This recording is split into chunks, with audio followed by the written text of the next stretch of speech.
Spencer. I'm Lara, and we're Married with Board Games. When you think of natural disasters, you probably imagine images of destruction and chaos caused by Mother Nature. It would be bad enough to have to deal with the effects of those disasters in and of themselves. But imagine if this wasn't your home planet and you were just trying to gather some intel to send back home. But volcanoes are erupting, and earthquakes are happening, and lakes are flooding, and scientists are trying to experiment on you, and soldiers are trying to shoot you, and secret agents are trying to steal your gear. Wow, that escalated quickly. But so does a playthrough of Naturally Disastrous, a game we are going to take a look at in this review. So sit back, and we'll dig into if the game is as epic as it sounds.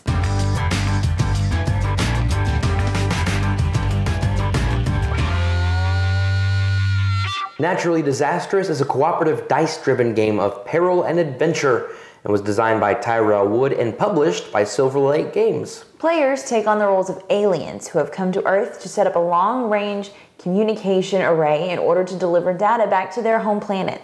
The goal is to find 4 pieces of the array and deliver one to each corner of the modular board. And players will also have to fight off a mad scientist, a sniper, and even each other if they become mutated. You'll also have to deal with an ever-deteriorating Earth. The game is over when the 4 pieces of the array have been successfully delivered to their respective corners, or when the Earth suffers too much destruction, or all the players die or become mutated.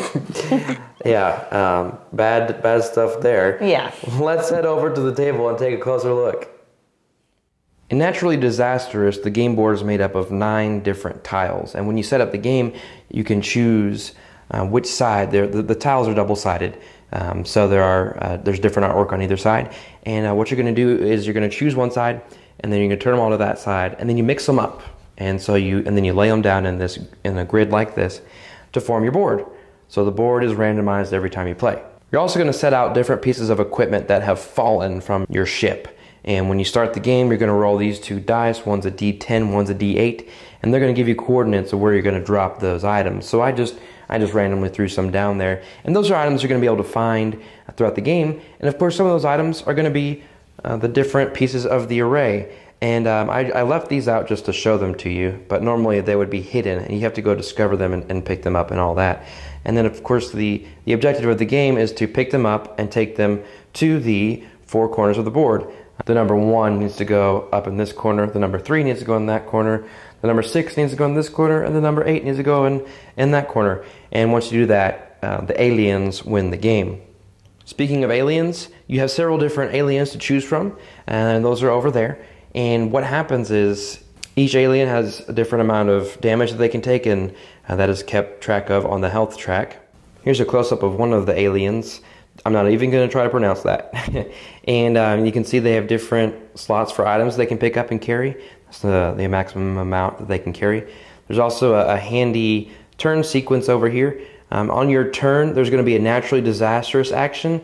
And what's going to happen is you're going to roll those same dice, and whatever you roll is going to correspond with one of the natural disasters that happens. So be it an earthquake, a tornado, a volcano, a lightning storm, whatever, is going to cause bad effects, not only to happen to the people around it, but also you're going to be putting down tokens for some of them. So if it's a volcano, you're going to be putting down lava tokens. If it's a flood, you're going to be putting down the water tokens. And if it's the earthquake, you're going to put down earthquake tokens. If you ever need to put down a token of a certain type and you don't have any more, the game's over and you lose that way. So you're going to be moving your aliens around the board, trying to find those arrays and then picking them up and dropping them off in each corner. More than likely, you'll have to fight the natives that are there. And of course, in this instance, the natives are the ones that already live on the Earth. And you're going to be going up against the mad scientist. If he catches up with you, he will mutate you and turn you into a bad alien.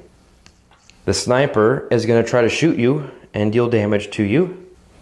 And the secret agent is going to move around the board, and he's going to try to make his way to those pieces of equipment. And if he does, they're going to automatically go to the vault. And they're going to be hidden here in the vault. And if you need to go and try to find an item there at the vault, you're going to have to fight the soldier here. And you have to do combat against him. Finally, there's a UFO that moves around the board, and certain game effects, I believe it's one of the Natural Disastrous natural disaster events that will cause you to automatically warp to where the UFO is, and so that can definitely hinder your search for those array pieces.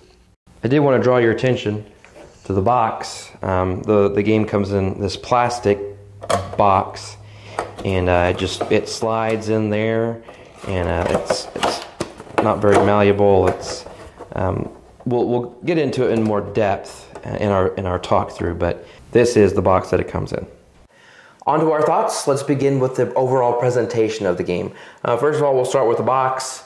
We're not a fan of the box. Not at all. It's not ideal for a game. It's plastic. It's really hard to fit everything inside of it. Like, seriously, there's a reason why most boxes come into two pieces, and because that's the easiest way to get all of your pieces out and arrange them in the box. Yeah, I like that it's small and compact, but it's hard to fit everything in there. I mean, this could still, even this size, it could still be, yeah. That's true.